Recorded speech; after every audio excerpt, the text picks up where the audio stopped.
Por isso, o capítulo em evidência começa descrevendo a abertura do 7º selo. Olha lá, de 1 a 5. E aí vem um detalhe: houve silêncio no céu. Silêncio e mais o que, gente? Orações. Preste atenção que a execução da ira sobre os homens pecaminosos em cima dessa terra está ligado a um clamor, a um pedido, a orações. Você vai ver que tem no verso 3 aí um altar. Lá nesse altar tem fogo, porque tem incensário, tem um fogo. Lá foi colocado incenso, para colocar mais o que lá? As orações de todos os santos. Esse altar está diante do trono de quem? De Deus, ou do Cordeiro.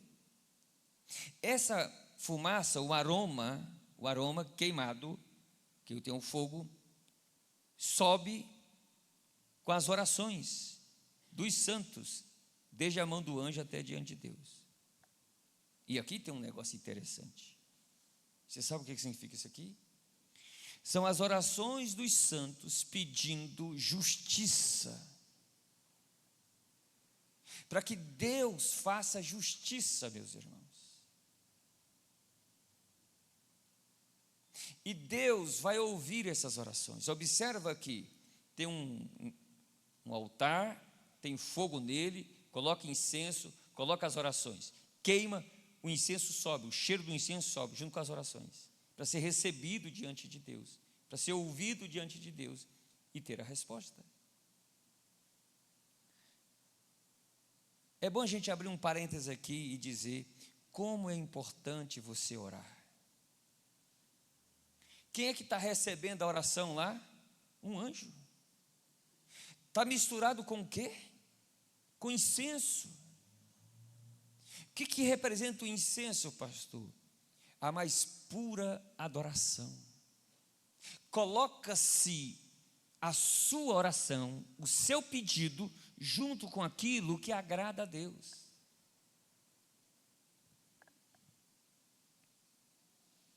Sim, pastor.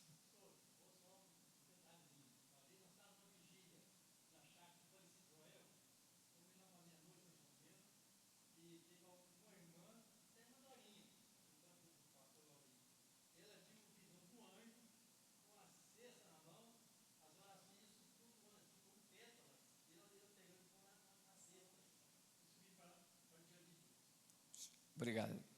Pode ter na certeza.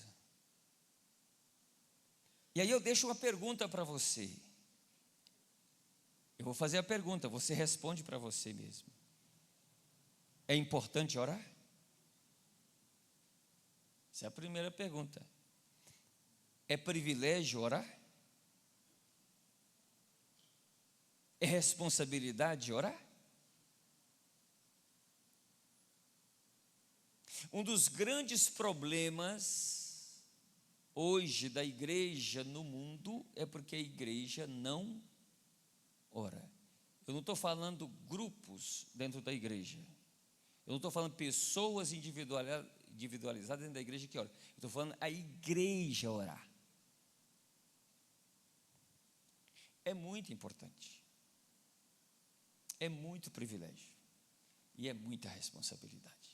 Você quer romper na vida? Ore. Você quer tomar decisões corretas? Ore. Você não quer entrar em tentação? Jesus disse: orai para que não entreis em tentação. Orar. A igreja precisa voltar a orar. Pois bem. Então você imagine que eles estão orando. As almas estão orando. E você fala assim: pastor, mas estão pedindo o quê? Deus fazer justiça? O capítulo de número 6, verso 9 e 10. Vi debaixo do altar. Qual altar? Esse altar aí, ó. Diante do trono de Deus. As almas daqueles que foram mortos por causa do testemunho da palavra. E elas clamavam de dia e de noite, dizendo: até quando, ó justo e soberano Deus, não julgas e vingas os nossos sangues daqueles que habitam sobre a terra? O que elas estão orando? Pedindo justiça. E Deus vai ouvir. E o cordeiro vai executar a ira. Por isso, observa agora. A ponta aqui não está funcionando, meu irmão.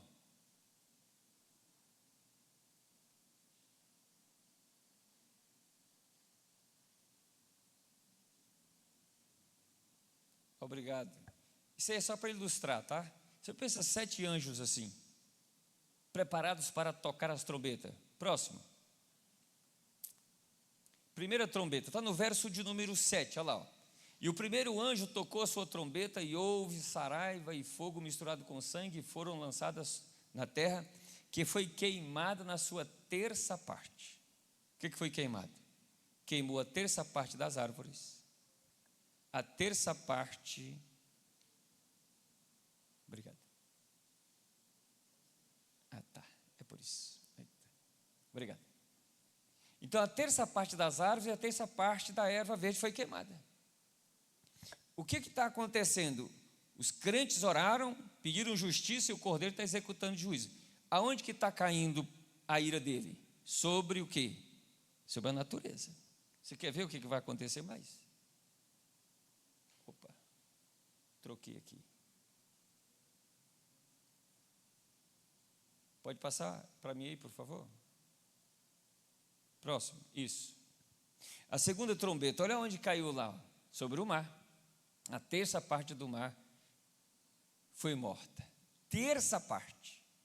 Não apenas as águas, terça parte das águas, não apenas a terça parte o que tem no mar principalmente? As algas marinhas. As algas marinhas, gente, elas são responsáveis, elas são aquilo que nós dizemos, na sua maioria, responsável por purificar o ar da terra. A fotossíntese. Terça parte morreu. O que morreu mais lá? Morreu a terça parte das criaturas no mar. E a terça parte das naus. O que é naus? Navios, embarcação. Acabou tudo.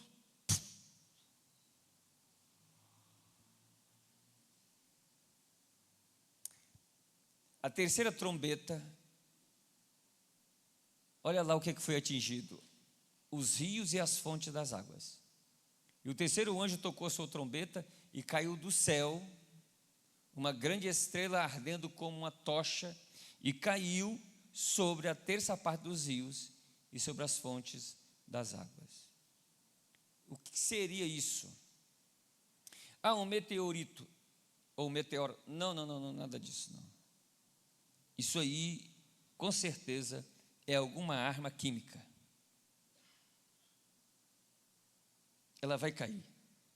Porque ela vai atingir o quê? Ela vai atingir os rios e as fontes das águas, portanto, em sua terça parte, está lá, ó. Água potável, gente. Os lençóis freáticos vão ser contaminados com radiação, com armas químicas. Viu? Isso é ira. É a ira do cordeiro, juízo.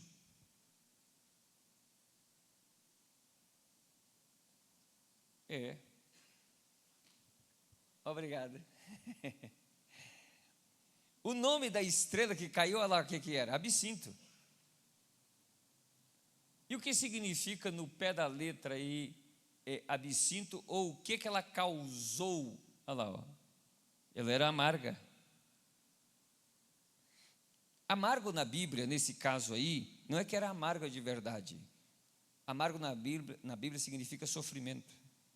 Portanto, o que caiu nas fontes das águas é uma questão química, uma radiação, e isso vai causar sofrimento naqueles que ingerirem a água. Quando a gente estiver lá no capítulo 15, 16, eu vou fechar essa ideia para vocês. Tá, já vou adiantar. Não haverá água potável na terra durante o período da tribulação. Não, pastor, eu não acredito. Eu vou provar para você. Não haverá água potável na terra. Viu? Aqui só está a terceira parte por enquanto. Continue, por favor, para nós. A quarta trombeta, quando é tocada, olha lá, ó, foi ferida a terça parte do sol, a terça parte da lua e a terça parte das estrelas. Agora, você imagine quantas horas nós temos de claridade aqui no Brasil, por exemplo. Seria 12 horas? Se for 12 horas, acho que tem estado no Brasil aqui, fuso horário, que não dá 12 horas.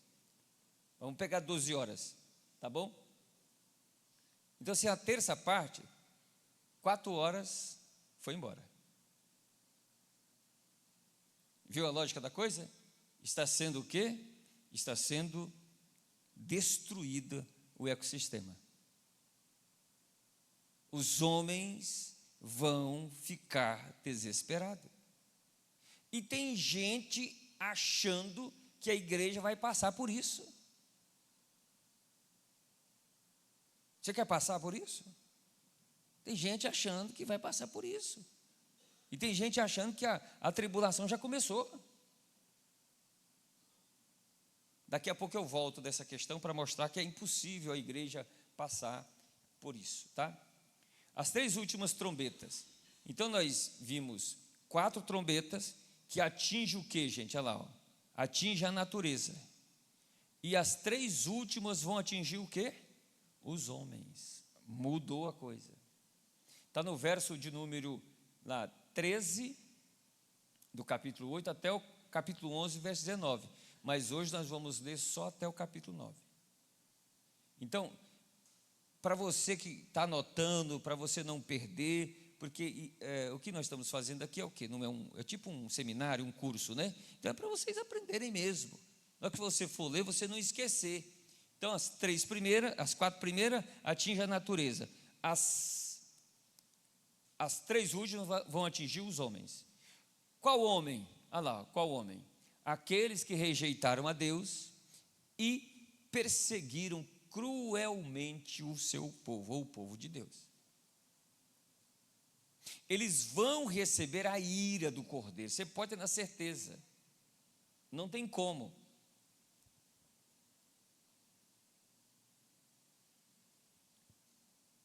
A quinta trombeta. O que tem na quinta trombeta? Juízo sobre os homens. Vai aparecer aí, na quinta trombeta, no verso de número 1, aparece aí o quê? Os demônios que vão atormentar os homens por 5 meses.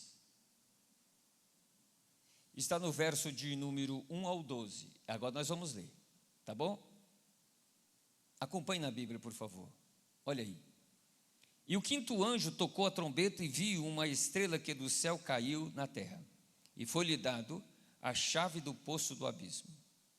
E abriu o poço do abismo e subiu fumaça do poço como a fumaça de uma grande fornalha. E com a fumaça do poço escureceu-se o sol e o ar. E da fumaça vieram gafanhotos sobre a terra. E foi-lhe dado poder como o poder que tem os escorpiões da terra. E foi-lhe dito que não fizessem dano à erva da terra, a que restou, né? Nem a verdura alguma, nem a árvore alguma, mas somente aos homens que não têm na testa o sinal de Deus. Quem que não tem o sinal de Deus durante a grande tribulação? Que não pertence aos 144 mil judeus. Lembram no capítulo 7 que os 144 mil judeus vão ser selados para ninguém tocar neles? Lá fala de judeu. A igreja não vai estar aqui. Tem que entender isso. Esses bichos aqui vão perseguir eles, vão causar dano neles. Continue. Foi-lhe permitido não que os matassem, mas que por 5 meses os atormentassem. E o seu tormento era semelhante ao tormento do escorpião quando fere o homem. E naqueles dias os homens buscarão a morte e não a acharão, e desejarão morrer, e a morte fugirá deles. E o aspecto dos gafanhotos era semelhante ao de cavalos aparelhados para a guerra. E sobre a sua cabeça havia como uma coroa semelhante a ouro, e o seu rosto era como o rosto de homem, e tinha cabelos como cabelos de mulher, e os seus dentes eram como de leão. E tinha couraças como couraça de ferro, e o ruído das suas asas era como o ruído de carros, quando muitos cavalos correm ao combate. E tinha cauda semelhante à dos escorpiões, e aguilhão na cauda, e o seu poder era para danificar os homens por 5 meses. E tinha sobre si o rei, um anjo do abismo. Em hebreu era o seu nome Abaddon, e em grego Apolion. Que na realidade, esses 2 nomes aí se aplicam a Satanás. Tudo bem até aí? Alguém quer ficar num negócio desse aí? Você está doido? Um trem desse? Esse bicho te perseguindo na rua? Então vamos lá. A ação do anjo. Um anjo desceu do céu e abriu, o verso de número 1. Foi-lhe dado a chave do poço do abismo. Um anjo. Qual é o anjo? A gente não sabe qual é. É um anjo. Ele vai lá e abre. Olha lá. Ó. O que o anjo tinha? Uma chave. O que ele fez? Abriu o poço do abismo. O que tinha no poço? Gafanhotos. João olha e vê aquilo como gafanhotos. Mas depois ele vai descrever esse gafanhoto, que aí não é gafanhoto, é outra coisa. O que os gafanhotos receberam? Poder. O objetivo deles receberem o poder? Atormentar os homens. Quanto tempo? 5 meses. Não vai ser fácil, não. Vai ser muito difícil. Vai ser terrível. Está bem claro isso aí. Mas tem mais coisas para a gente ler. Vamos continuar lendo. O que os homens desejarão? Morrer. E a morte vai chegar para eles? Ou a morte vai fugir deles? Agora você imagine uma pessoa sofrendo dores, gritando, gemendo, querendo morrer e não morre. Alguém vai falar assim: ah, mas é Deus que está fazendo isso? Não, não pode, é Ele, é o Cordeiro, é a ira do Cordeiro. Daqui a pouco vocês vão entender por quê. O Cordeiro está irado. Deixa eu falar uma outra coisa para você. Você acha que Deus está irado com o mundo, sim ou não? Está irado ou não está? Agora olha para você ver. Deus ama o mundo? Deus amou o mundo de tal maneira, aí pessoas, sim ou não? Sim. Como é que Deus ama e ao mesmo tempo Ele está irado? Ele ama porque Ele quer salvar. E Ele deu a oportunidade para o homem se salvar. Sabe qual é a oportunidade? Ele pegou o filho dele, o único filho dele, e enviou à terra.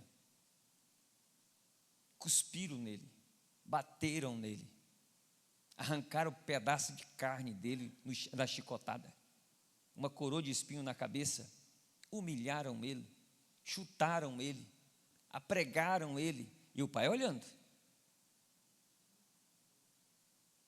Mataram ele, fizeram o que quiseram com ele, o pai olhando. Você acha que foi fácil ou difícil para o pai?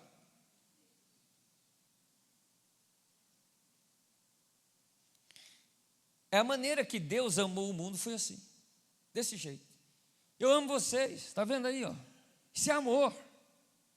A ponto de Jesus na cruz do Calvário falar: pai, perdoa eles, não sabem o que fazem. Isso é amor. Tá, o que tem a ver isso com a ira? Se Ele amou e fez isso com o Filho dele, para que o ser humano tenha a única maneira dele escapar da ira. E ele não quer o produto do amor? Tem prova maior do que essa, do amor do que essa? Não, não tem. Então vem a resposta. Se Deus teve coragem de matar o filho dele desse jeito, ele não vai ter coragem de colocar ira sobre homens pecadores e que não merecem nada a não ser o inferno?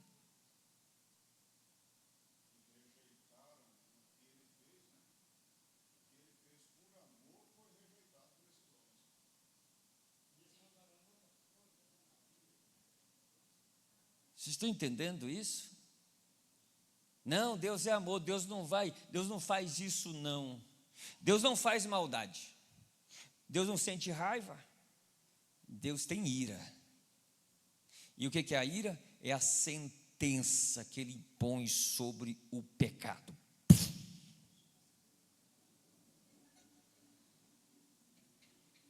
Você está vendo? Isso é muito sério, meu irmão.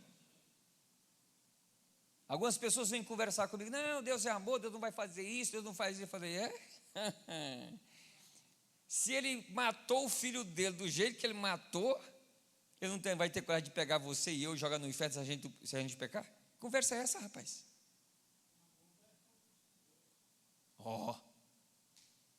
Está vendo?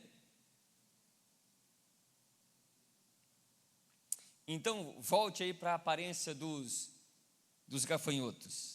Vamos ver. Eu não tenho medo de falar a vocês o que vai acontecer na terra em relação aos espíritos. O mundo será demonizado de uma maneira potencializada 100 vezes mais. Como é que vai ser isso? Os demônios vão ser vistos a olho nu durante esse período na terra. O sincretismo religioso será uma coisa terrível. Altares, adoração, louvor a demônios vão ser assim, Pessoas que estarão totalmente controladas, possessas por demônios, 24 horas por dia. Você não imagina o que vai ser isso. Eles vão ser lançados na terra, eles vão dominar isso aqui. Satanás incorporado no anticristo vai governar esse negócio aqui. O Espírito Santo não estará aqui. Jesus não estará aqui. A igreja não estará aqui. Eles vão, desculpa a palavra, vão deitar e rolar nesse negócio aqui. Os homens vão colher o que sempre plantaram. Eles vão ver o que é uma vida de verdade sem Deus. Eles vão experimentar isso. Verso 6 em diante. Os homens buscarão a morte, não a acharão. Desejarão morrer e a morte fugirá deles. Hoje os homens fogem da morte. Por 5 meses durante a tribulação, a morte vai fugir deles. Você está doido? Então vamos lá ao aspecto desses gafanhotos. Aqui dá para entender que não são gafanhotos. João apenas está vendo ele no aspecto de gafanhoto. Semelhantes a quê? Verso 7, a cavalos, aparelhados para a guerra. Então é um exército. Tem coroa semelhante a ouro. Então é de uma posição real.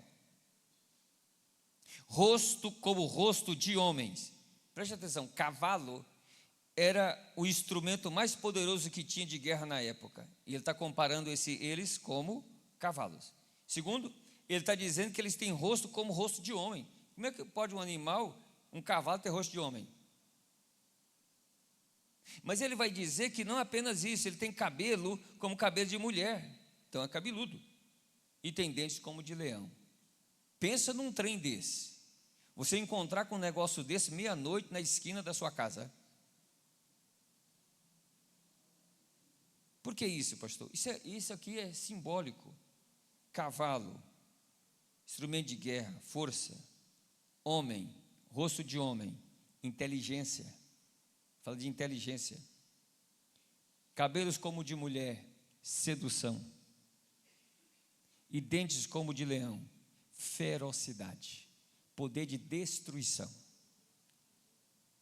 João não sabia o que era, como é que ele explicaria o que ele estava vendo lá no futuro.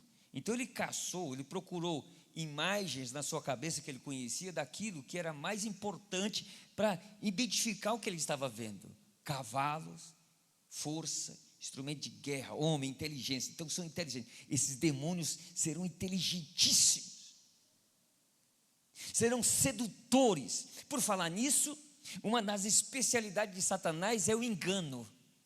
Ele seduz pelo engano. Por falar nisso, quem já assistiu aquele filme Advogado do Diabo? Deixa eu ver aqui. Quem não assistiu, assiste. Você vai ver como é que ele trabalha, tá bom? Advogado do Diabo. Quem já assistiu aqui um filme chamado Megido ou Megido? Alguns. Está no YouTube, é de graça, você coloca lá. Mas é o seguinte, não deixa a criança assistir não, tá? Lá no final tem uma cena muito feia lá, tá bom? E se você tiver algum problema assim emocional muito forte, não assiste de noite não. Não assiste não, porque senão você não dorme. Tá bom? Você vai ver o que ele faz. É um trem terrível. E dentes como dente de leão, feroz, eles são malignos, terríveis, eles querem destruir. Entenda isso. Por isso é que Paulo, quando ele está escrevendo a Timóteo, no capítulo de número 4, verso de número 1, ele fala, 4, verso 1, que nos últimos dias alguns homens apostatarão da fé, dando ouvidos a ensinamentos de demônios. Se vai apostatar porque está ouvindo ensinamento de demônios, é porque eles têm uma capacidade de seduzir pelo quê? Pelo conhecimento. Pelo engano, gente.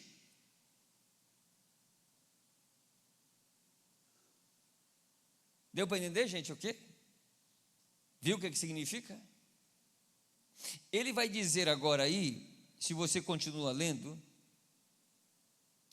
verso de número 9, tinha couraças como couraça de ferro, e o ruído das suas asas era como o ruído de carros, quando muitos cavalos correm para o combate. Então ele estava vendo muito o quê? Barulho. Isso é uma guerra, gente.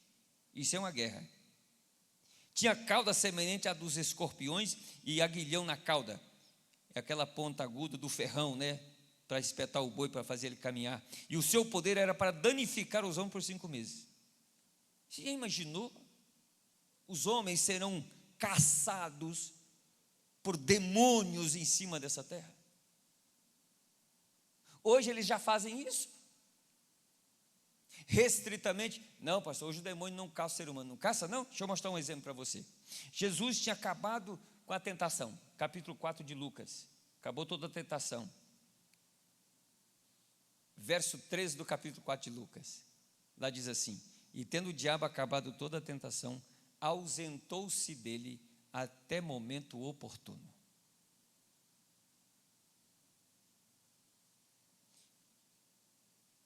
Quer dizer que o diabo então ficava caçando ocasião, oportunidade para pegar Jesus, sim ou não? E ele desistiu? Foi durante toda a vida, sim ou não? Se ele fez isso com o Filho de Deus, e eu e você, hein?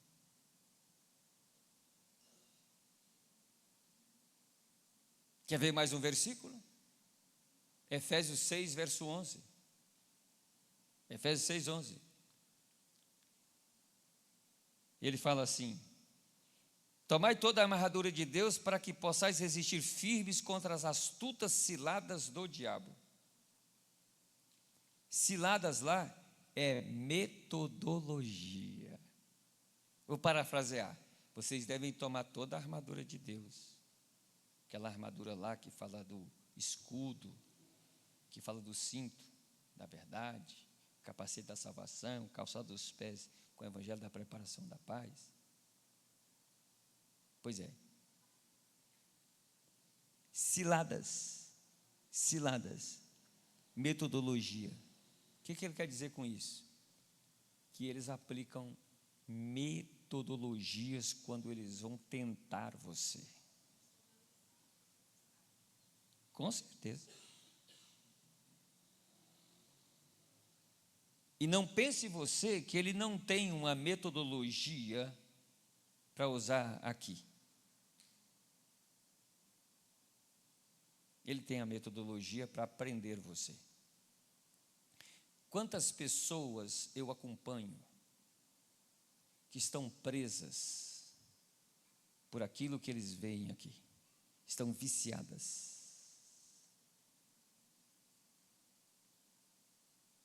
Tudo aquilo que Deus faz é para dar liberdade. Conhecereis a verdade, se o Filho vos libertar, verdadeiramente sereis o contrário disso. Tudo aquilo que te prende, tudo aquilo que você vicia, tudo aquilo que você está preso, não é de Deus, é dele, é do maligno, porque ele veio para te dar liberdade. Mas tem pessoas que insistem com uns negócios muito doidos. Você quer ver? A pessoa passa num lugar e vê um passarinho.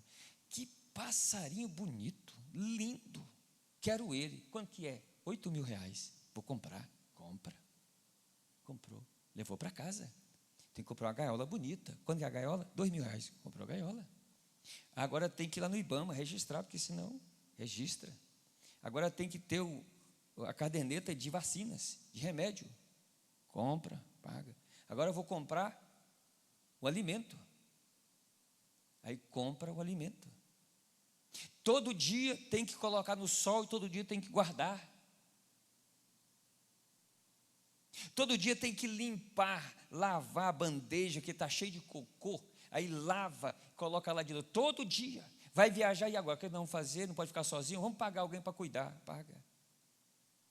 Dia desse jeito, amanhã de novo, depois da manhã, um mês desse jeito, compra, paga, lava todo dia, aquela luta. A pergunta é, quem está verdadeiramente livre e quem verdadeiramente está escravo? Fala para mim. Eu não tenho nada contra você criar animal, por favor, calma aí. Mas de tudo aquilo que você se torna viciado e dependente, não é de Deus.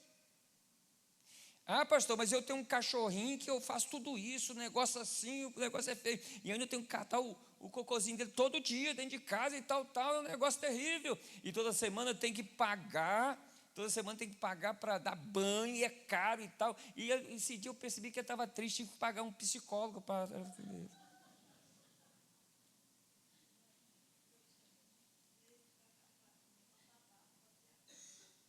Você sabe o que eu acho? Na minha opinião, eu acho o seguinte: eu acho que tem muita gente que cria gaiola para ele ser escravo dela. Ele fica alimentando o passarinho dele. Ele é preso naquilo que Satanás criou para ele ser preso. Esse trem chamado televisão, esse trem chamado celular, notebook, computador, se você não souber usar desculpe, não vou falar não. Se você não souber usar esse negócio, você vai ficar escravo. E todo ser humano que é dependente, que é viciado, que se torna preso, ele não está com a bênção de Deus. Põe isso na sua cabeça. Satanás está usando aquilo como metodologia para amarrar você, para não deixar você romper. Você passa 10 horas cuidando disso, mas não passa 10 horas lendo a Bíblia. Pense nisso, meu irmão. Satanás não brinca. Ixi, aí, vou te falar. Você está entendendo? Ele prende você. Ele amarra você. Logo que eu estou no negócio aqui, é de propósito mesmo, bora lá. Põe em ser crente mesmo, né? 1 de Pedro, capítulo 2, verso 11. Vamos falar sobre metodologia, porque isso aí, meus irmãos, vai ser na tribulação, na grande tribulação, e eu não quero ir para lá, e você também não vai para lá, né? Mas o que está acontecendo hoje?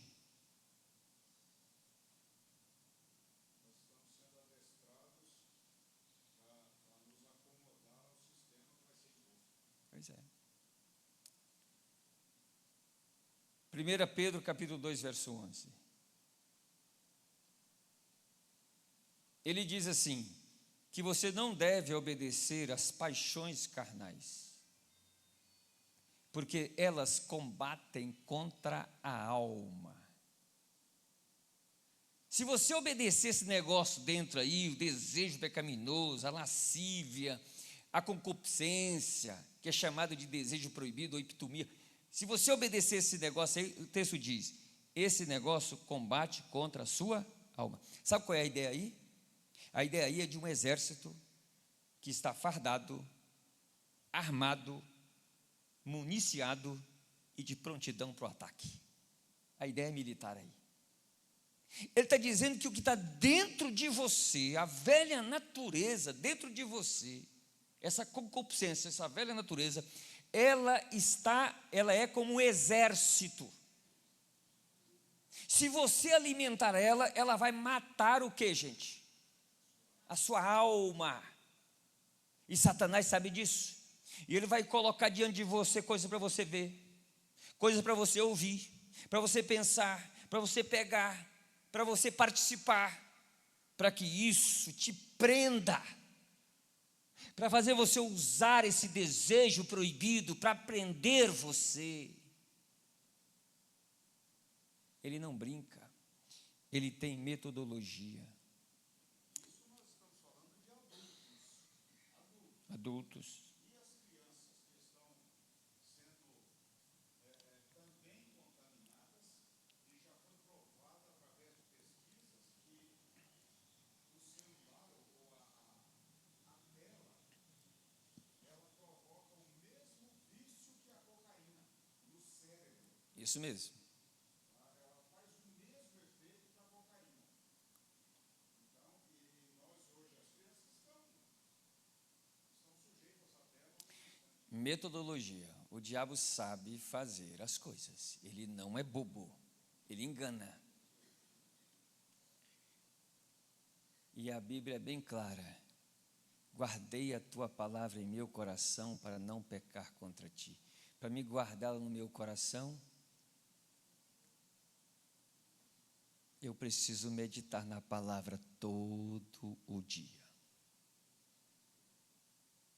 Meditar na palavra, meditar na palavra, meditar na palavra, encher meu coração da palavra, porque a boca fala o que o coração está cheio. Os meus olhos vão querer ver aquilo que está no meu coração, os meus ouvidos vão querer ouvir aquilo que está no meu coração, eu vou querer pensar aquilo que está no meu coração, eu vou querer pegar aquilo que está no meu coração, gente.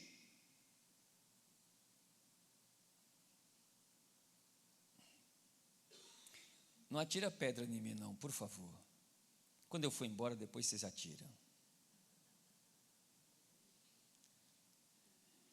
O que que eles têm? O que que eles têm sobre eles? Olha lá, ó.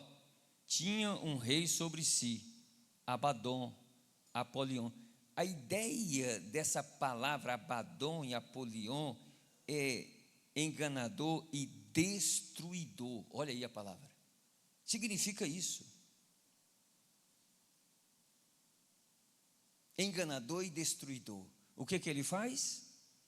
Engana e destrói. Engana e destrói. Engana e destrói. Se o diabo te der uma coisa, é porque ele quer te pegar na esquina seguinte, viu?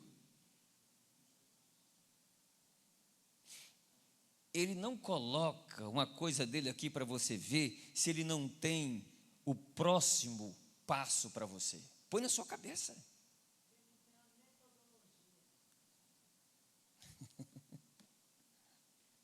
Isso é sério. E nós temos Jesus, servimos Jesus, gente. Nós queremos ir para o céu, nós não queremos passar por isso. Que coisa, hein? Vim uma segunda-feira aqui para ouvir esses negócios. Terrível. Pastor Valdemar Tenório chegou de viagem, tá aqui. Maria, ainda bem que Maria não veio hoje para ouvir, levar chicotada. Né, pastor? Amém, meus irmãos? Então, até aí, ok? Então, vamos para os finais. Por favor, passe o próximo aí, pastor Vitor. Preste atenção agora. A sexta trombeta, aparece um outro anjo. Sua função, soltar os 4 anjos presos. Eles estavam preparados para um fim, matar. Agora muda. Os primeiros é para fazer o quê? Atormentar. E agora é para quê? Matar. Aí muda. E esse anjo, que está registrado nos versos 12 a 16, ele tinha um grande exército. Olha o número deles lá, 200 milhões de cavaleiros. 200 milhões. Sabe mais ou menos quantos litros de sangue tem um cavalo? Mais ou menos 18 litros de sangue. 200 milhões de cavaleiros vão ser mortos. Agora você multiplica vezes 18. Vai ser sangue demais, não vai? Pois é. Sabe o que é isso aí? Acompanha comigo aí. Leia comigo, verso 12 em diante. Verso 12 fala do ai. Verso 13. Tocou o sexto anjo a trombeta e ouvi uma voz como de que vinha dos 4 pontos do altar de ouro que estava diante de Deus. O qual dizia o sexto anjo: tinha a trombeta, solta os 4 anjos que estão presos junto ao grande rio Eufrates. E foram soltos os 4 anjos que estavam presos para a hora, dia e mês e ano, a fim de matarem a terça parte dos homens. 4 anjos. Espera aí, mas são os anjos que vão matar, pastor? Olha a metodologia. Preste atenção na metodologia. Ele está dizendo que tem 200 milhões de cavaleiros. Aí no verso de número 6. E o número do exército dos cavaleiros. Quem comandava esse exército? Os 4 anjos, que estavam presos e agora estão soltos. Quem são esses 4 anjos? Demônios. Demônios que estão presos, esperando o dia e a hora certa. Eles estão presos para esse momento. Eles vão ser soltos. Solto para quê? Eles vão sair para as nações, eles vão enganar as nações, para reunir essas nações, para entrar, invadirem a terra de Israel, para tentar destruir Israel. E alguns dizem que do lado que eles vão vir é da China, da Índia, da Coreia do Norte, da antiga União Soviética, Rússia. Olha para você ver. Possivelmente vão se aliar à Alemanha, mas vão se aliar ao Irã e muitos países árabes. Qual é a intenção? Destruir Israel. E aí vem a grande questão. Preste atenção agora num dado geográfico para vocês verem. Verso de número aí 17. E assim vi cavalos nessa visão, e os que sobre eles cavalgavam tinha couraça de fogo e de jacinto de enxofre, e a cabeça dos cavalos eram como cabeça de leão, e de sua boca saía fogo e fumaça e enxofre. Jesus. Verso 14 no final. Os 4 anjos que estavam presos junto ao grande rio Eufrates. Rio Eufrates? Onde que é o rio Eufrates? É justamente lá no Fértil Crescente. Aonde que está isso? No Iraque, gente. É ali naquela região. O que vai acontecer? O rio Eufrates vai secar, para que o exército passe. Vocês sabiam que agora o dado, saiu agora uma pesquisa, que o Eufrates está secando?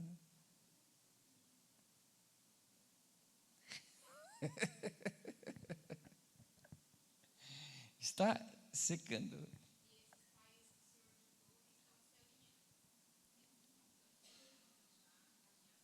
Alinhamento político, né? Porque tem que ser o político junto com o religioso, então eles unem politicamente, economicamente, e depois parte para o religioso, porque a ideia é o religioso que governa, só que eles falam que é o político, mas é o religioso. Satanás está enganando, Satanás está fazendo isso. Os 4 anjos é para isso, eles vão sair e vão enganar, e vão reunir esse povo para destruir Israel. Mas você viu o aspecto deles? O aspecto desses cavalos, que esses cavaleiros estão montados neles? Continue, por favor, pastor Vitor. É para nós. A descrição dos cavaleiros e seres enigmáticos. Sua roupagem, couraça de fogo. Seu poder, suas cabeças de leões. Sua atuação, a terça parte da terra morta, ou dos homens mortos. Preste atenção que ele vai falar que da boca desses leões saía fogo. Mas de boca de leão não sai fogo. Viu? Couraça de fogo? O que é isso? Interessante, não é? Preste atenção para você ver aí. Está do verso de número 17 a 19 aí. Nós lemos o verso de número 17, verso 18. Por essas 3 pragas foi morta a terça parte dos homens, isto é, pelo fogo, pela fumaça e pelo enxofre que saíam da sua boca. Da boca do quê? Dos cavalos. E agora deixa eu explicar para você isso aqui. O que é isso aqui, pastor? João, ele não sabia o que era avião, caças, tanques. Ele não sabia o que era torpedo. Ele não sabia o que era uma ogiva nuclear. Então ele associou aquilo que ele estava vendo com aquilo que ele sabia que era mais forte, mais poderoso e que destruía na sua época. Cavalo, leão, fogo.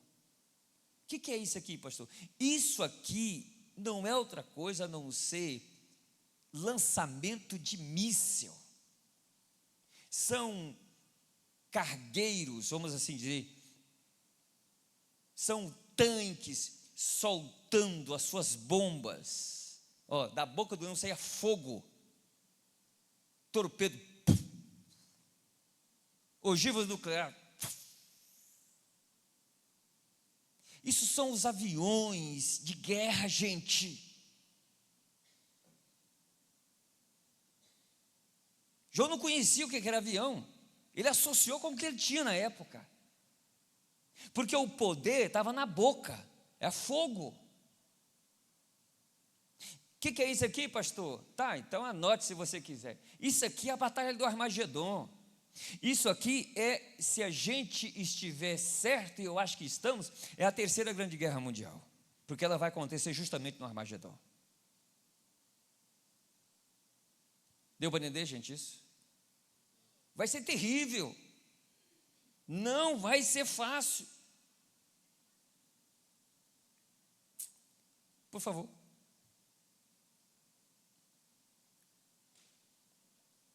O impacto da 6ª trombeta sobre os homens. Terça parte morta pelo fogo, fumaça e enxofre. O que é isso? Leão produz isso? Não. O que é isso, pastor? Poder de destruição. Você pode ter certeza, bombas. Bombas e mais bombas. Você viu lá essa pequena guerra que teve lá em Israel? Aqueles mísseis. E aquela atuação de Israel, aquela defesa antiaérea que eles têm, fantástico aquilo lá. Eles lançaram mais, de uma vez lá, eles lançaram mais de 3.000 mísseis.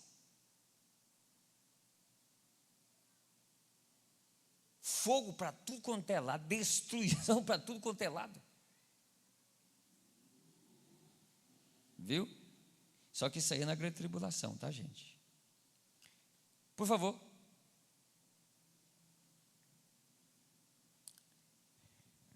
Vai ser triste ou não vai? Vai ser muito triste. Alguém quer ficar aqui para ver o que vai acontecer e depois contar para nós lá em cima? Tá.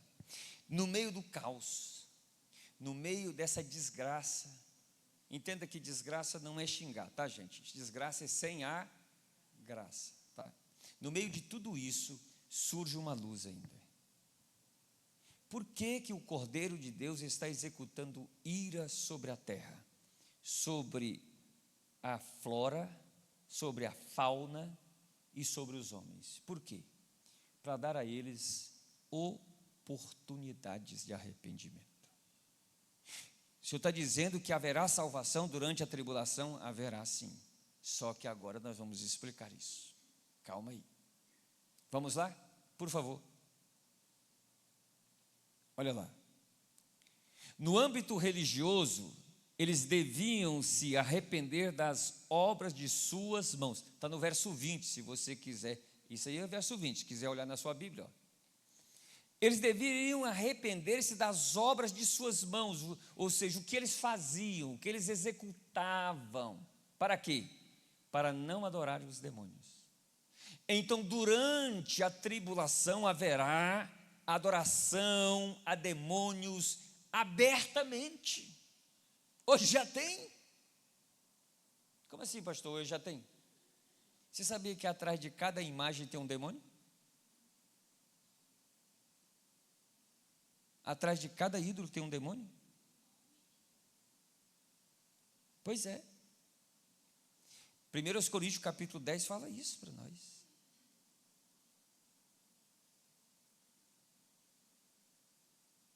Paulo está dizendo, se você oferece alguma coisa para um ídolo, para uma imagem, você não está oferecendo para a imagem, você está oferecendo para demônio. Olha que coisa.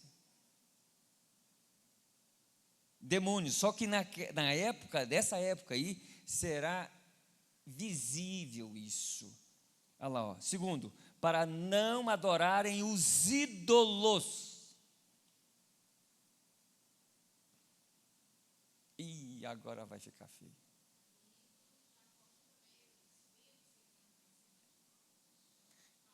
Eu vou trocar um pouquinho aqui, mas é verdade. Um cachorrinho, um passarinho na gaiola, um carrinho, né? Um hobby, um filho, dinheiro, pode ser um ídolo, esporte, ídolo, tem que tomar cuidado. E tem crente que fala, o meu ídolo, meu cantor ídolo, meu cantor, é mesmo? Não, tem crente que fala isso mesmo. Você está entendendo a lógica da coisa? Tem que tomar cuidado. Hoje tem, viu, gente? Olha lá, porque eles são inúteis. Por que eles têm que se arrepender? Porque eles são inúteis. Olha lá, não podem nem ver, nem ouvir e nem andar. Eles são inúteis. Ah, mas a imagem fulano de tal, é inútil. É uma vaidade. Tem que entender isso, gente. Pastor, então quer dizer que durante o período da tribulação lá, Deus vai dar oportunidade? Vai dar oportunidade, está aí. Ó. Eles têm que se arrepender das obras das mãos deles. Você está percebendo que aquilo ali é eles que fabricam? Para eles próprios adorarem? Está vendo lá? Continue, por favor.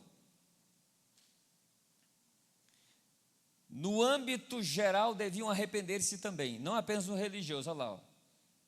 Arrepender-se dos seus homicídios, violências praticadas, aí está a violência praticada contra o semelhante, arrepender-se das suas feitiçarias, e por favor, deixa eu pegar aqui a questão da feitiçaria, você sabe o que é isso? Está ligado à magia, e tem crente que tem magia, faz magia, sabia?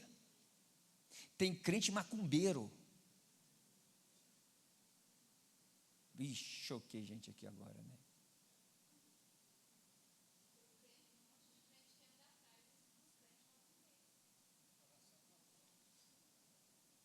Feitiçaria.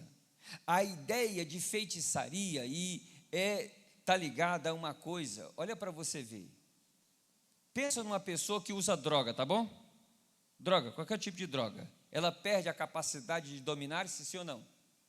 Certo? Quando, na época de Jesus, na época de Paulo, por exemplo, do Novo Testamento, como é que eles adoravam? Eles usavam plantas alucinógenas. Drogas, para quê? Para entrar em transe e ter contato com espíritos, que eles achavam que era divindade. Essa palavra é traduzida por feitiçaria. Toda pessoa que usa droga, ele é feiticeiro.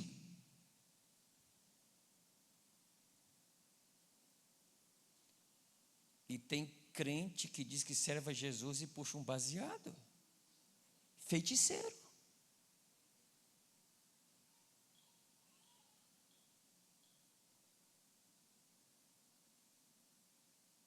Você já imaginou um crente fumar? Fumar, pensa, fumar mesmo tabaco. Eu não dou conta. Tudo aquilo que você é viciado, é o que mesmo que eu falei?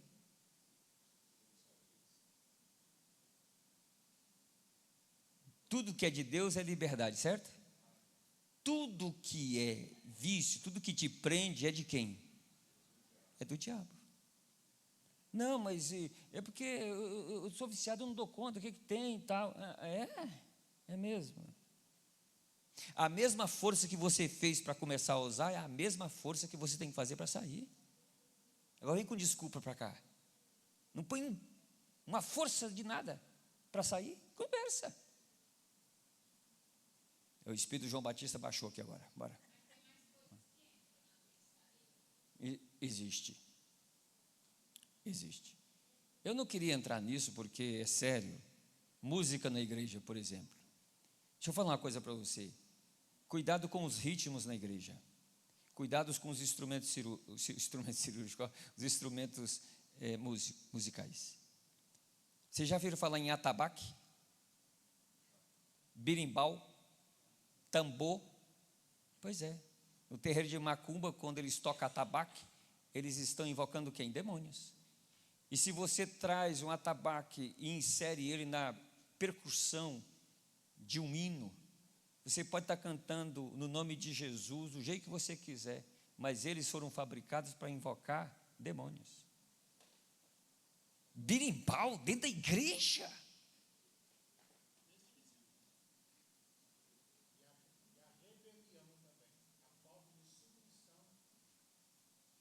Também é feitiçaria.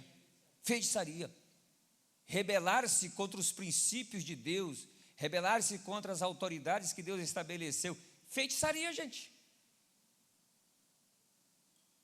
Prostituição. A prostituição ali não é a questão da idolatria. Ali realmente é a prática imoral mesmo.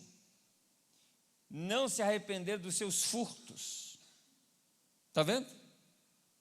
É tempo de oportunidade. Passa aí para nós, por favor. Olha lá. A missão de Jesus hoje, qual é? Deus ungiu Jesus de Nazaré com o Espírito Santo e com virtude, o qual andou fazendo o bem, curando a todos os oprimidos do diabo. Porque Deus era com ele.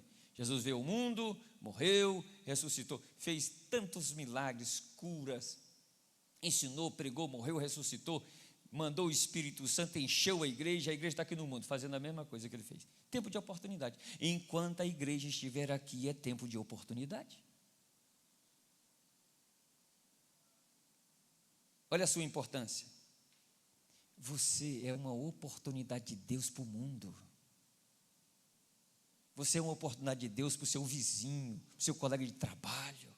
Você é luz, você é sal da terra. Pense nisso. Você tem o que ele não tem, você pode dar para ele aquilo que ele precisa. Você tem que falar para ele: anda aqui comigo, que Deus está te dando a oportunidade de você ter uma chance. Eu sou o meio aqui para você ter a oportunidade, viu? Aí os crentes não sabem disso, não assumem isso. Enquanto você estiver no mundo, Deus está dando a oportunidade para esse mundo.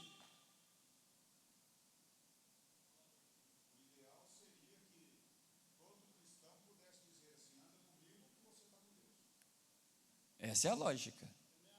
Luz e sal da terra, ué. Por favor. O papel do Espírito Santo nesse período. João 16, 7 e 8. Todavia digo-vos a verdade que vos convém que eu vá. Porque se eu não for, o Consolador não virá.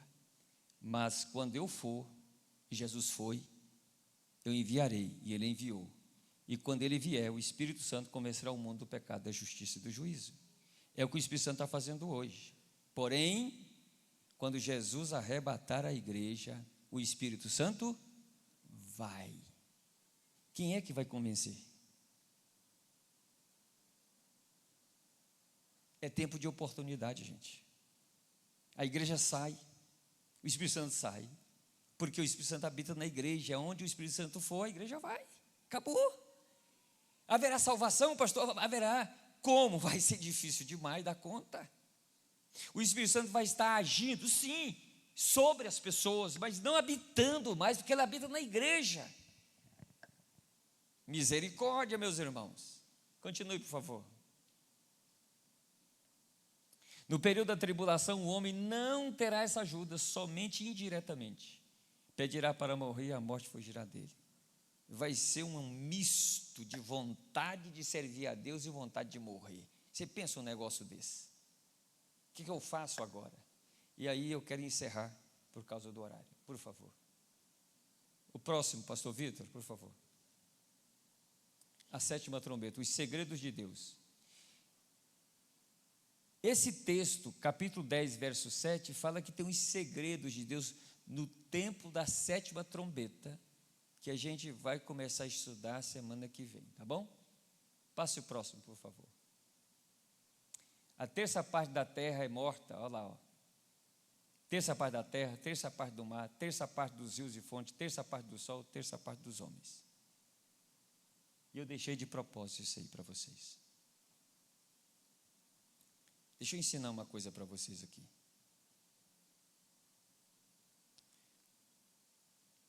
Nós estamos vivendo os últimos dias. Os últimos dias. No capítulo 24 de Mateus, versos de número de 1 a 3, os discípulos perguntaram para Jesus assim: quando serão essas coisas? Destruição de Jerusalém. Que sinal haverá da tua vinda e do fim do mundo? Jesus vai descrever muitos sinais lá. Mas eu queria que você pensasse sobre o fim. Quando é que começou o fim?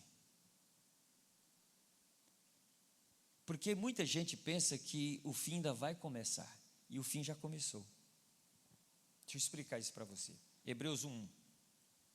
Havendo Deus antigamente falado aos pais de muitas maneiras, nestes últimos dias nos falou pelo Filho. Últimos dias. Os últimos dias começaram a partir de quem? De Jesus. Vamos lá. Quais são as características desses últimos dias? A primeira delas está em 1 Timóteo, capítulo de número 4, verso 1. Sabe, porém, que nos últimos dias apostatarão alguns da fé, dando ouvidos a ensinamento de demônios. Nos últimos dias apostatarão alguns da fé. Essa é uma característica. Um mundo demonizado e apostatado. Nós estamos vivendo isso agora. Segunda característica, capítulo de número 2, verso 17 seguinte, de Atos dos Apóstolos. Quando o Pentecoste acontece, o Espírito Santo desce, os homens e as mulheres são cheios do Espírito Santo e começam a falar em novas línguas. Alguém fala, esses homens estão bêbados, sendo 9 horas da manhã? E Pedro salta e fala assim, não, esses homens não estão bêbados. Isso é o que o profeta Joel falou, que nos últimos dias derramarei do meu Espírito sobre toda a carne. Então, uma das características, outra característica dos últimos dias é a presença do Espírito Santo na terra. Viu? Então eu tenho, os últimos dias começaram com Jesus, uma característica desses últimos dias, demônios atuando na terra e apostatando os homens da fé, e a atuação do Espírito Santo em cima dessa terra. Os últimos dias. Pois é. enquanto estamos no dia chamado hoje, se ouvirdes a sua voz, não endureçais o vosso coração. Porque se retivermos firmemente o princípio da nossa confiança até o fim, seremos salvos. Então a pergunta é: que dia que Jesus vai voltar? Sinal já cumprido, todos os sinais já cumpriram. Eu não preciso de sinal para esperar Jesus voltar. Os sinais que existem na Bíblia para ele voltar é da segunda fase da segunda vinda. Ele já arrebatou a igreja 7 anos antes. A volta dele é iminente e ela é repentina. Não precisa de sinal. Você tem que estar, aqui, esperando. A qualquer momento. E eu descobri o dia que Jesus vai voltar, irmão. Você acredita num negócio desse? E não é heresia? É da Bíblia. Preste atenção naquela palavra hoje lá. Olha na sua Bíblia. O hoje está com H maiúsculo ou minúsculo? Maiúsculo. Se você ver o verso 15, a palavra hoje também está maiúsculo. Quando ele está falando hoje aí, enquanto estamos no tempo chamado, observa, tempo chamado hoje. Isso aí, esse hoje, não é um dia de 24 horas, é o tempo da oportunidade. Quando é que ela começou? Quando Jesus chegou. Viu? A igreja está aqui, oportunidade. O Espírito Santo está aqui, oportunidade. Jesus vai voltar que dia então? Hoje. Amanhã ele vai voltar que dia? Daqui a 10 anos ele vai voltar quando? Quando você levantar de manhã, fazer a sua asepsia, a sua higienização, melhor dizendo. Tomar o seu café, se dá um sorrisão, fala, mas eu estou feliz hoje. Por que você está feliz? Então, meu bem, porque Jesus está voltando hoje. Você entra no seu carro, você vai trabalhar, e qual é a sua noção? Jesus vai voltar? Vai voltar? Hoje. Você vai almoçar, Jesus está voltando? Hoje. Você vai fazer uma viagem de lazer, Jesus está voltando? Hoje. Eu descobri o dia que Jesus vai voltar. Que dia que é? Você pode sair daqui e falar, eu sei o dia que Jesus vai voltar. Hoje. Está na Bíblia. Mas eu também descobri a hora que ele vai voltar, irmão. Não assusta não. Não peque. Mateus 25, verso 6. As 10 virgens. À meia-noite ouviu-se o brado, aí vem o noivo. Que hora que ele vai voltar? Meia-noite. Meia-noite, pastor, então eu vou pecar até 11h55 e depois eu reconcilio. Não, não é isso não. A ideia é a seguinte, meia-noite é que está terminando um dia e começando outro. Mas entre o 0 hora e o primeiro segundo tem um lapso de tempo que a gente não dá conta de contar, mas tem. Tudo bem? Aí, então ele está falando do quê? Vigilância. É para você não dormir. É para você ficar acordado. Nós que somos do dia e não da noite, enquanto é dia, devemos o quê? Caminhar. O dia, não dormir, não tosquenejar. Quer ver mais? Além de ficar vigilante, você precisa manter o Espírito Santo com você. Porque aí sua lâmpada não vai apagar. E se aparecer a noite escura, sombria da luta e da tribulação, você não vai se perder na escuridão, porque você tem luz. E quando o noivo chegar, você vai entrar no gozo do teu Senhor. Enquanto estamos no dia chamado hoje, tempo de oportunidade, aproveite ele. Deus abençoe a vida de vocês. Feche os seus olhos. Pai, obrigado. Nós queremos agradecer, Senhor, mais uma vez por a Tua palavra. Tivemos aqui esse período, meu Deus, conversando sobre a Tua palavra. Eu não posso mudar ninguém, mas Tu podes. Tu podes convencer. Tu podes levantar o caído, curar o enfermo, animar o desanimado, dar alegria ao triste, desprender aqueles que estão amarrados por Satanás, aqueles que estão com correntes nos pés e não conseguem mais caminhar, aqueles que não têm condições e não querem, não têm força para trabalhar mais, porque estão com os braços e as mãos amarradas. Mas o Senhor veio a esse mundo ungido para destruir as obras de Satanás. E eu te peço essa noite, no nome de Jesus Cristo, aqueles que estão aqui, meu Deus, enlaçados, enredados por Satanás e pelos demônios, que o Senhor hoje envie um anjo com a espada desembainhada e quebra essa corrente para a glória do teu nome. Desperta o teu povo, Senhor, o teu povo para orar, para consagrar a vida, para manter a lâmpada acesa com o óleo ungido do teu Espírito, ó Deus. Levanta a tua igreja, Senhor, como a coluna de verdade, como a verdade em cima dessa terra, como luz deste mundo, como o sal da terra. Desperta esse homem, desperta essa mulher, desperta os que estão dormindo, Senhor. E se tem alguém aqui morto, o Senhor é o dono da vida, tu podes ressuscitá-lo essa noite, Senhor. Nos faça verdadeiramente, meu Deus, aquela noiva vestida de branco, esperando o dia que o Senhor vai voltar para encontrarmos contigo, Senhor. Nos ajude, nós não queremos ficar nessa vida, nós não queremos nos perder nessa vida, não, Senhor. Dê discernimento ao teu povo, olhos espirituais, ouvidos espirituais, coração sensível à tua voz, mente purificada para entender os teus projetos que o Senhor tem para com cada um em cima dessa terra. Deus, abençoa esta igreja, abre as portas, Senhor, salva, Jesus, o povo dessa cidade. Faz as portas dessa casa, meu Deus, ungidas por Ti, e que essa cidade possa olhar para essa casa e ver a Tua presença, ver a luz do céu nela. Como as multidões eram atraídas pela Tua palavra que apareceu no Jordão, quando João Batista começou a pregar, que esta casa atraia os olhares dessa cidade, das pessoas, que as pessoas ao chegarem aqui, ouçam a Tua voz através da palavra, que elas recebam água da vida, pão da vida, receba força e saúde espiritual para a vida delas. Repreenda, Senhor, os pensamentos contrários a este lugar.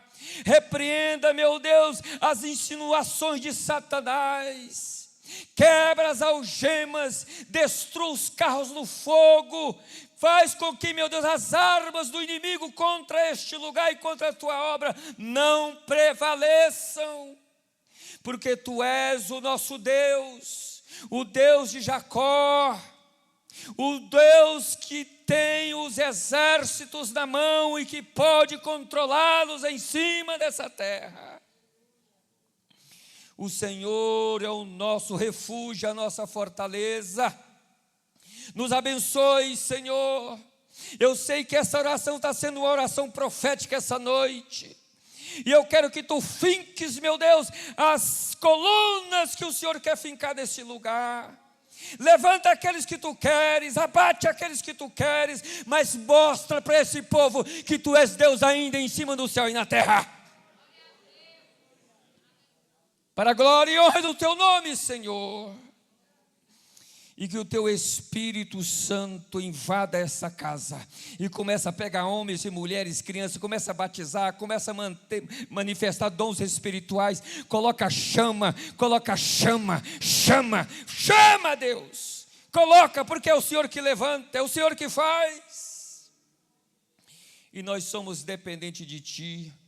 E queremos dizer que o Senhor continue sendo nosso Deus, o Senhor da nossa vida. Manda e nós obedeceremos. Aponta a direção e nós caminharemos, Senhor. Eis-nos aqui. Conta conosco. Conta com este lugar. É a nossa oração em nome de Jesus hoje e sempre. Amém, meus irmãos. Deus abençoe.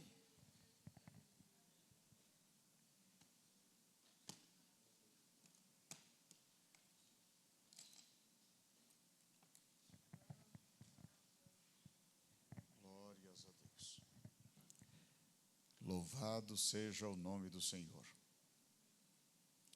Enquanto nós cantamos o hino 509, eu já quero pedir que estejam vindo para cá. Irmã da Luz, onde está a Irmã da Luz? Hoje é o aniversário dela, não, né, Poliana? É? Aniversário dela? No mesmo dia que o seu? Então vem aqui para você. Cadê também o irmão Welson está aqui? Não, né? Então venha só você, Poliana, por favor. Vamos orar pelo irmão Welson, pela irmã Poliana e pela irmã da Luz. Inclusive, continuaremos orando pela irmã da Luz, porque ela está com uma cirurgia programada para o dia 3, tá bom? Hã? Então vem aqui, irmão João. Abençoa a vida do senhor. A irmã Hilda vai ficar muito satisfeita com isso. Cantemos. Enquanto isso, eles estarão aqui.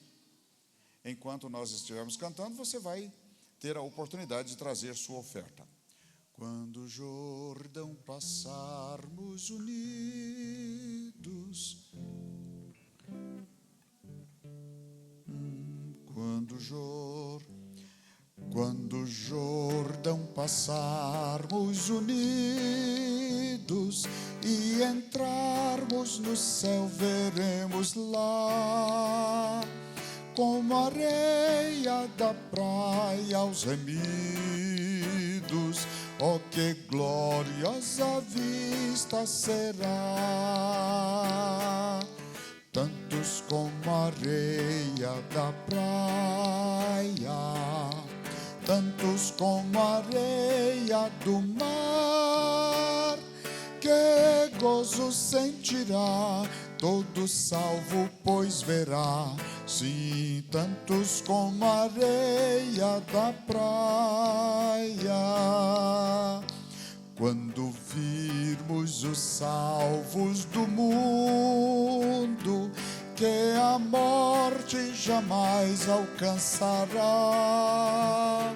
se saudarem com gozo profundo, oh, que gloriosa vista será!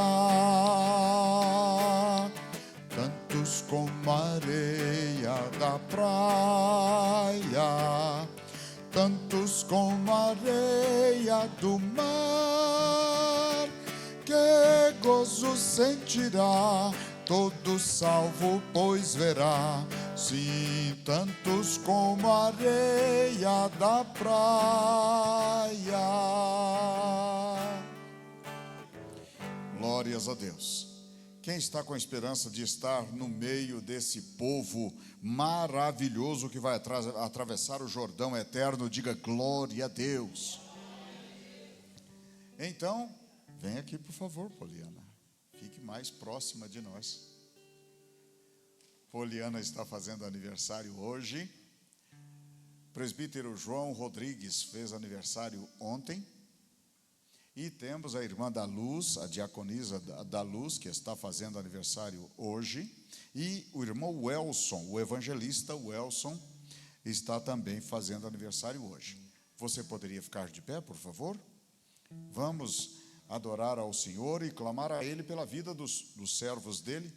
Aproveite nesta oração, inclua também a irmã Reni, que voltou para a UTI. Está bem? Feche seus olhos. Papai eterno, somos agradecidos ao Senhor pela vida da irmã da Luz, pela vida do irmão Welson, pela vida da irmã Poliana, pela vida do irmão João Rodrigues, pessoas que têm trabalhado na tua obra, que têm investido tempo, têm denodado esforços para estar trabalhando na tua obra. Eu quero pedir que o Senhor manifeste a tua glória, dê a eles muita paz, muita alegria, muita saúde. Derrama graça sobre a vida dos teus filhos, agracia-os, ó Deus, com a visão dos céus, agracia-os, ó Deus, com muitos anos de vida, cheios de alegria e paz. Queremos entregar na tua presença a vida especialmente a vida da irmã da Luz, que vai passar por uma cirurgia no dia 3, Queremos apresentar ao Senhor a vida da irmã Reni, que está internada, está causando muito desconforto, a vida do irmão Milton, que está sofrendo. Em nome de Jesus, trabalha na vida dos teus filhos. Nós assim lhe pedimos, graciosamente, ao Senhor Deus eterno, em nome de Jesus. Amém. Que o grande amor de Deus, nosso Pai, a graça do Senhor Jesus Cristo, a comunhão e as consolações do Espírito Santo de Deus sejam sobre a vida do pastor João Batista e toda a sua família, sejam sobre a vida dos aniversariantes, sejam sobre a vida dos enfermos, sejam sobre a sua vida, sobre a vida de cada membro da sua família, desde agora até quando Jesus voltar para nos buscar. O que você diz agora? Amém. Segunda-feira próxima temos mais um.